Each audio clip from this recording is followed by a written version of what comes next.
have great ambitions to do extensive analysis, evidence-based policy, but in fact, the economic data is really a core condition for that. So what are the priorities and opportunities to strengthen economic data on urbanization and spatial development so that we have more effective policy making across both trade and urbanization? Over to you. Thank you, Adam. Hello to everyone. I want to start by thanking you for organizing this session, because when you think about it, that there has been analysis on urbanization and trade, but not linking it, and when you think about it, they are so closely related, because trade is for people, right? It's for markets, markets are people. So it is really, really congratulations to launching this dialogue. Talking about people and trade, something we did in a report together, we were looking at urban populations in Africa. And what is interesting also in the context of the African Continental Free Trade Area is 70% of Africa's urban population is inland, is landlocked. So every one of us, you know, when we think about cities in Africa, we have the Lagos, we have the Abidjan, we have Maputo, but for Lagos, we have Joburg and Kinshasa. For Abidjan, we have Khartoum and Kigali. So 70% of Africa's urban population is inland. And if you want to integrate Africa through trade and mobility, you also have to think about the inland connections. It's not only about ports, so I would like to start by that. Then as concerns your question, Adlam, on what data, I would like to start by why data. I think across the world, policymakers are constrained by resources and priorities. And this is particularly true in Africa.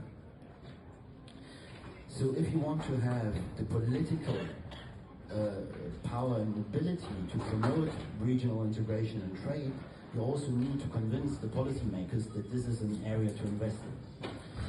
Unfortunately, for many years we have been hearing the figures of intra-African trade is 50%, 12%, 13%.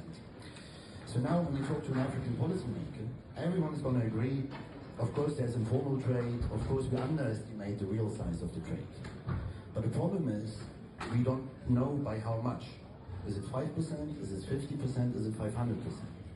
And I think this is important for the policy agenda to have the correct figures. Because we have better figures for extra-regional trade, so Côte d'Ivoire knows exactly how much cocoa they export to the world market, and they invest in all the infrastructure and logistics and institutional facilities to make this trade profitable and well-functioning. The same in Ethiopia, the cut flower business. So we see that when the policy attention is there, the system works better. So for me, I think the data side is really crucial also to push this agenda. Now coming to what data, obviously you will say, yeah, you need all the data you can get. You know, you want to know what you export, how much you export, and where you export it to.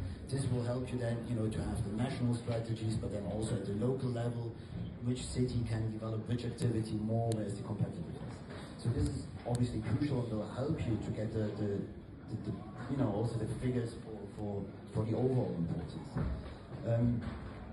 What you also need is then to have, you know, it's like, what are the advantages of this trade? So what you gain as a country by how much you reduce the prices for inputs or for food, but you also have to know what are the negative consequences, because as a policymaker you have to have the trade-off, right? So do you have, and this also, so you need the data on the trade to really better understand it.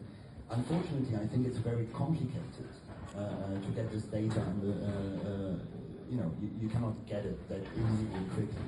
So I've been thinking about it since we had the questions beforehand, and I thought, you know, talking about population and trade, I think something that could be quickly done, and is mobility data.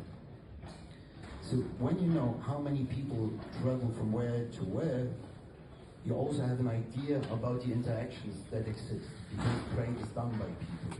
And I think this is something that governments could easily try to see with mobile phone operators, you know, to have data on mobility, and so just something more concrete and hopefully operational to start with. Thank you so much. Yeah. And also very concrete.